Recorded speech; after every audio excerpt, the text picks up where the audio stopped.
Alrighty, guys, Hank here, right back at you with yet another short video on the Review and Preview Sports channel.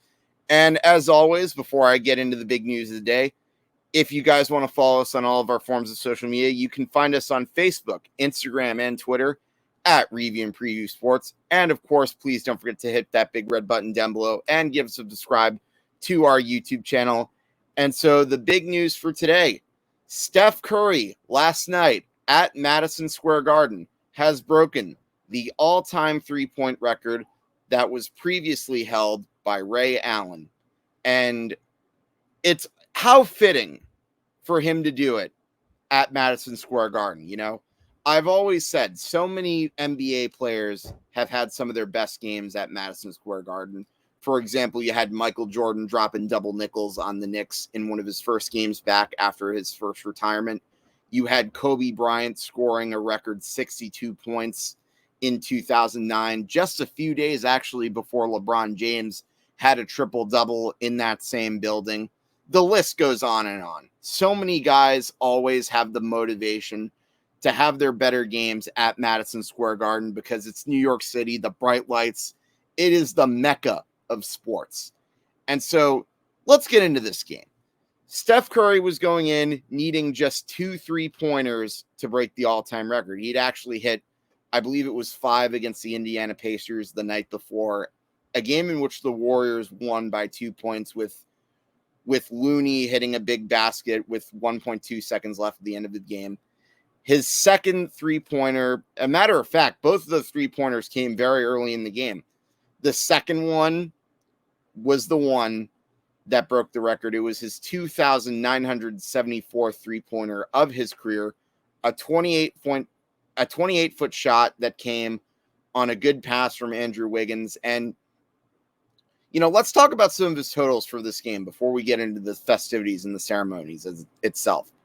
Steph actually had what would be considered for him to be an average to below average game. He had 22 points, 3 rebounds, and 3 assists, and he actually would have 5 3-pointers total in the game. So his career total is actually now at 2,978. But all of that doesn't really matter because at the end of the game, the Warriors would beat the Knicks 105-96. The Knicks actually held their own for the first half of the game. They had the lead for a good portion of the first half, only for the Warriors to come back and tie it by the end of the half. And I think anybody watching the game pretty much knew it was only going to be a matter of time before Golden State would go on and break away and eventually hold the lead for good. So with that win, the Golden State Warriors record is now at 23-5. That's the best record in the league. And I have a few fun facts for you guys. So loss into the whole factor of Steph Curry breaking the record. This is actually the 152nd consecutive game where Steph has hit a three-pointer. He has a streak that dates back to December of 2018. And amazingly, this isn't even the longest said streak. From 2014 to 2016, Steph went 157 consecutive games where he hit at least one three-pointer. So that streak could very well be topped right now. And it goes without saying, but all signs point to Steph Curry winning his 3rd career NBA Most Valuable Player award. Such an incredible career. Probably the gold standard of three-pointers.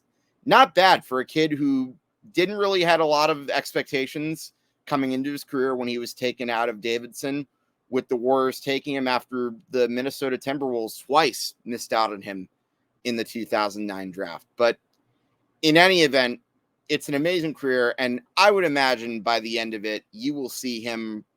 You could very well see him probably on the list of top 10 all-time NBA greats and whoever's making their NBA pyramid.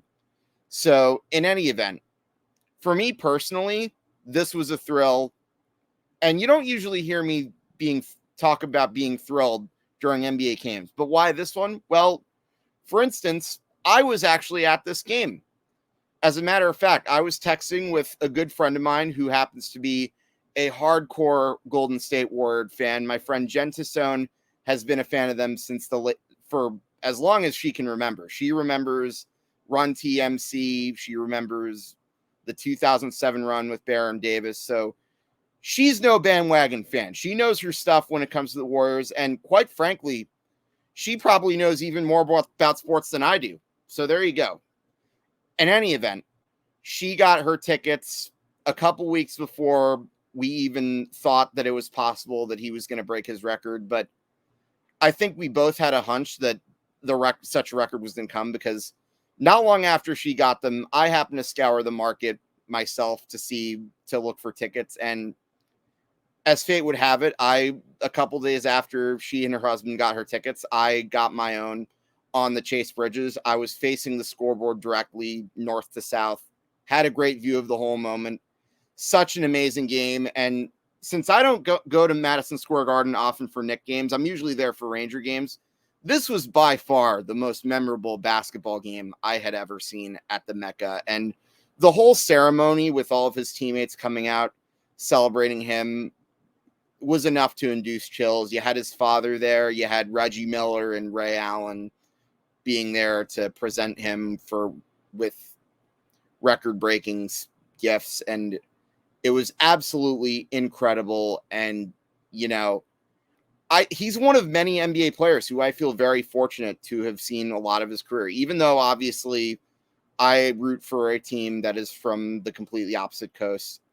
I bet everybody in the building was pretty much rooting for him to break the record. So a special shout out to Jen Tassone and her husband, because if it wasn't for them and us talking in the weeks going into this game, I quite frankly probably wouldn't have been in the building to see this happen. So this was such an amazing game. And that's really all I have to say regarding Steph Curry breaking the record. And folks, if you want to see more short videos like this, please don't forget to follow us on all of our social medias. You can find us on Facebook, Instagram, and Twitter at Review and Preview Sports.